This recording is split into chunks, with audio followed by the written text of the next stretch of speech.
Okay, this is going to be your writing assignment for NTI days 21 through 25.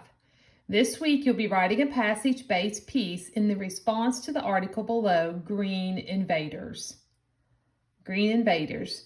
They may look harmless, even quite lovely with curly tendrils, broad leaves, or maybe many blossoms. However, some plant species that are not native to a particular environment can be invasive. They act like an invader by growing rapidly and stifling the growth of pre-existing plants.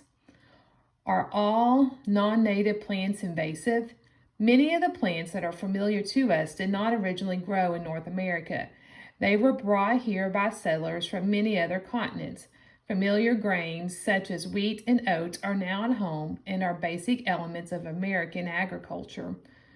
The characteristics of a non-native plant, one that has been introduced to locations outside its natural range, that cause it to be considered invasive, are its aggressive growth and reproductive habits. How do invasive species cause harm?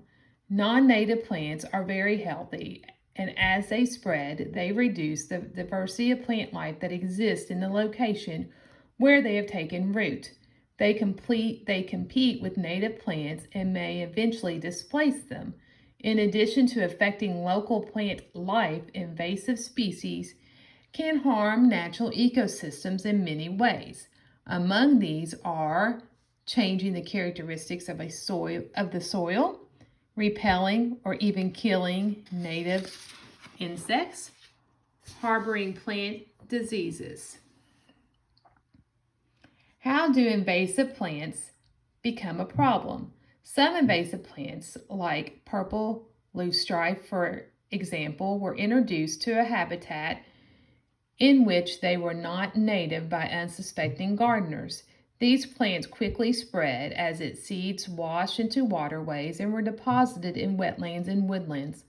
Like so many invasive species, this plant has the ability to sprout from tiny fragments of its roots as well. And so efforts to remove it often do not work. Another famous inventor is kudzu, a vine native to Japan that was first introduced to the United States in the late 1800s and quickly caught on as means of erosion control. However, these vines grow so well that they can destroy entire forests by blocking the sunlight needed by native trees. Sometimes invasive plants make their way into the environments to which they are not native purely by accident.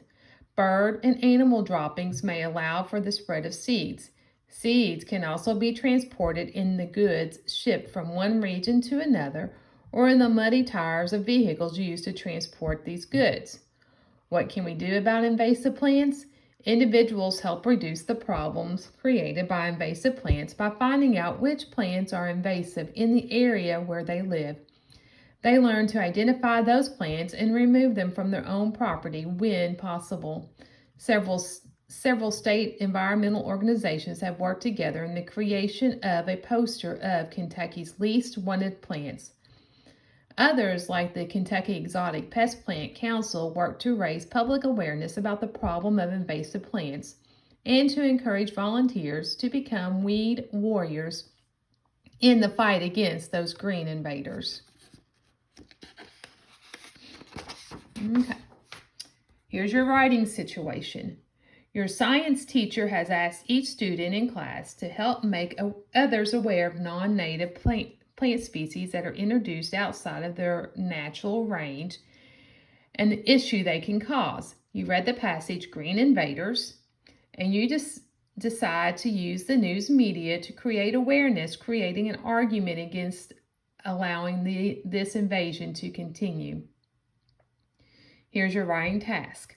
Write an article to be published on the local news station blog to create awareness of the issues of non-native plants.